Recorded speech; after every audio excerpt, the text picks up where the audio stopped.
प्रसन्न रहो।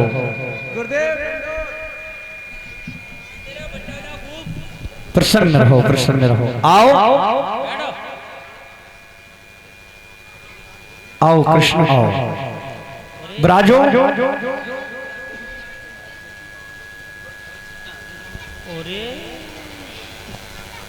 क्यों नहीं?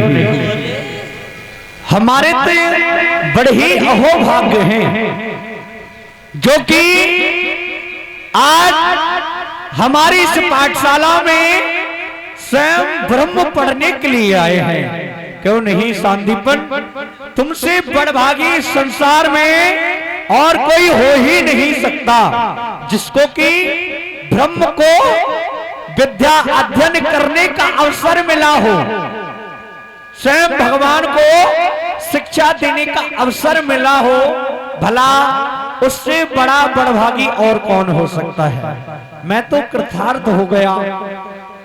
आज मेरी पाठशाला में स्वयं संसार के नाथ भगवान श्री कृष्ण पधारे हैं विद्या अध्ययन करने के लिए। तो क्यों नहीं? ऐसा कहा जाता है कि शिक्षा हर व्यक्ति के जीवन काल में अति आवश्यक है।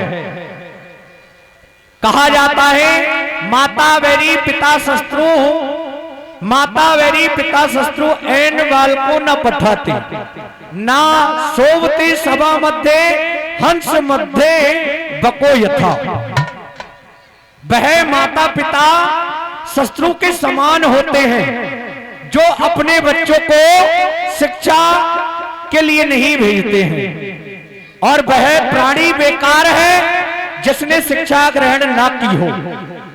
वह किसके समान होता है? जैसे कि हंसों की सभा में कोई कौवा जाकर के बैठ जाता है, वैसे ये एक पढ़े लिखे समाज में यदि अनपढ़ बैठ जाए तो वो उसके समान माना गया है।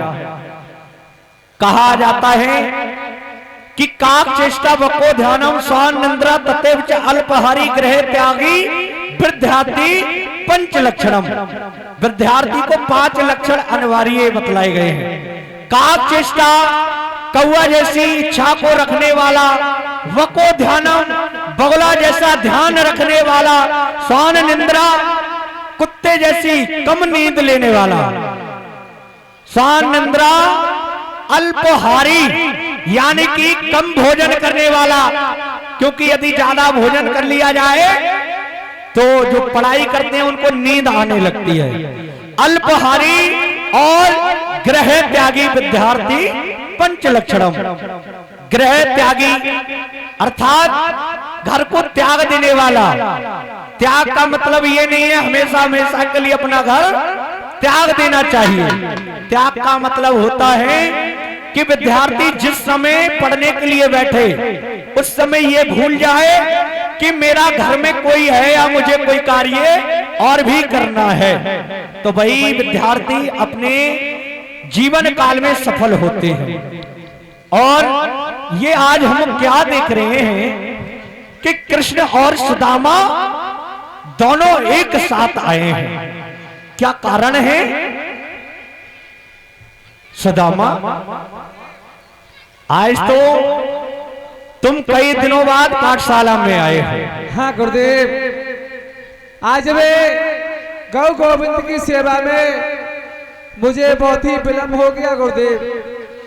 और जब गुरुदेव उस बियाबान जंगल में मेरे पैर में कंटक लग गया गुरुदेव, और ये भैया कन्हैया आए, इनने मेरे पैर में से कंटक निकालो, और गुरुदेव हमारी दोनों की मित्रता भी हो चुकी है गुरुदेव। क्या कहा सुदामा? तुम्हारी और कृष्ण की मित्रता हो गई है। हाँ गुरुदेव। सुदामा वैसे आपने जो कहा कि मित्रता, हमारी कृष्ण की मित्रता हो गई है, वैसे तो सभी कह देते हैं। चलो मैं आज मित्रता के विषय में चर्चा करता हूं कि आखिर मित्र कौन होना चाहिए और कैसा होना चाहिए। हाँ गुरुदेव। कहने को तो सभी मित्र कह देते हैं, परंतु मित्रता को निभाता कोई नहीं है। पहली बात, मित्रता जो है बराबर की होनी चाहिए, अर्थात आप यदि गरीब हैं तो गरीब के साथ आपकी मित्रता शोभा देती है। यदि आपने गलती से भी किसी अमीर व्यक्ति से मित्रता कर ली तो निश्चित ही आपको उस चीज का खामजा उठाना पड़ेगा, निश्चित ही आपको लज्जित होना पड़ेगा। इसलिए कभी भी अपने से बड़े के साथ मित्रता नहीं करनी चाहिए, जो कि तुमने की है। खैर कोई बात नहीं, ऐसा कहा जाता है कि मित्रता जो है, यदि सही माने में अगर कोई मित्र है और उसको निभाए तो ऐसा नहीं है कि निभाना कठिन है, परंतु ये स्वार्थी संसार है। तुम ज्ञानवान हो, तुम्हें इस बात का ज्ञान है कि ये संसार जो है स्वार्थ के लिए मित्रता करता है। और गोस्वामी तुलसीदास जी ने भी इस विषय में चर्चा की है। सुर नर मुन सब की है रीति, स्वार्थ लाग करे सब प्रीति। इस संसार में जितने भी प्राणी हैं सभी अपने अपने स्वार्थ के लिए दूसरों से प्रीति करते हैं, अर्थात दोस्ती करते हैं, मित्रता करते हैं। जी गुरुदेव। तो ऐसी मित्रता यदि आपकी और कृष्ण की है तो तत्काल ही इसको तोड़ देने में भलाई है। द्वितीय बात, ऐसा उल्लेख आता है कि प्रीति करे तो ऐसी करियो, प्रीति करे तो ऐसे करियो जैसी लोटा डोर गलो फसाए के आपनो पानी लावे छक ढोर। यदि प्रीत आपको, दोस्ती आपको, मित्रता आपको करनी है तो ऐसी करो जैसे कि लोटा और डोरी। लोटा का कार्य होता है कि अपने गले में रस्सी को लपेट लेता है और कुएं से जल को बाहर ले आता है, परंतु रस्सी का साथ नहीं छोड़ता है।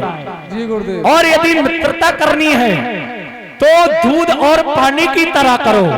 वहां से सीखो कि दूध और पानी में कितनी बड़ी मित्रता होती है। जब हम दूध को उबालते हैं, यदि उसमें पानी ना मिलाया जाए तो दूध जल करके समाप्त हो जाता है। वही यदि दोनों मित्रों को आपस में मिला दिया जाए तो पानी क्या कहता है, क्योंकि पानी का कोई मोल नहीं होता।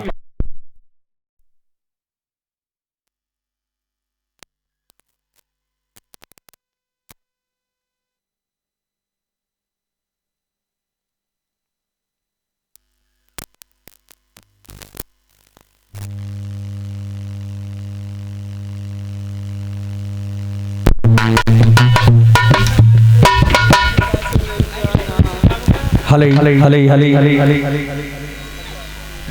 हले हले हले। तो कहा जाता है कि मित्रता हमेशा बराबर कैसे होनी चाहिए, जैसे दूध का मोल होता है और पानी का कोई मोल नहीं होता है। परंतु उनकी मित्रता तो देखिए, यदि दूध पानी को एक साथ उबलने के लिए रख दिया जाए तो जिसकी कोई कीमत नहीं होती वो अपने मित्र से क्या कहता है कि हे भाई, हे मित्र, जब तक मैं तेरे साथ हूं तब तक तुझ पर आंच नहीं आने दूंगा। और धीरे धीरे धीरे धीरे करके जब पानी जो है जल करके समाप्त हो जाता है तो दूध क्या कहता है कि हे भाई, तूने मेरे लिए अपने प्राणों को बलिदान कर दिया, तो जा, मैं भी तेरे बगैर नहीं रहूंगा। तो दूध भी भाप बन करके जल करके पानी के साथ चला जाता है। तो मित्रता ऐसी होनी चाहिए कि कभी स्वार्थ नहीं होना चाहिए। और यदि आप सुख के समय में अपने मित्र के साथ ना रह सकें तो कोई बात नहीं, परंतु आपको संकट की घड़ी में अपने मित्र का साथ अवश्य ही देना चाहिए। खैर, ये तो मित्रता की बातें हैं सुदामा। जितनी भी बातें मैंने तुम्हें बताई हैं, ध्यान पूर्वक अपने जीवन काल में इनको याद रखना। चलिए, खैर कोई बात नहीं। तो अब बात आती है सभी बच्चे अपना अपना पाठ सुनाएंगे। हाँ मूर्ख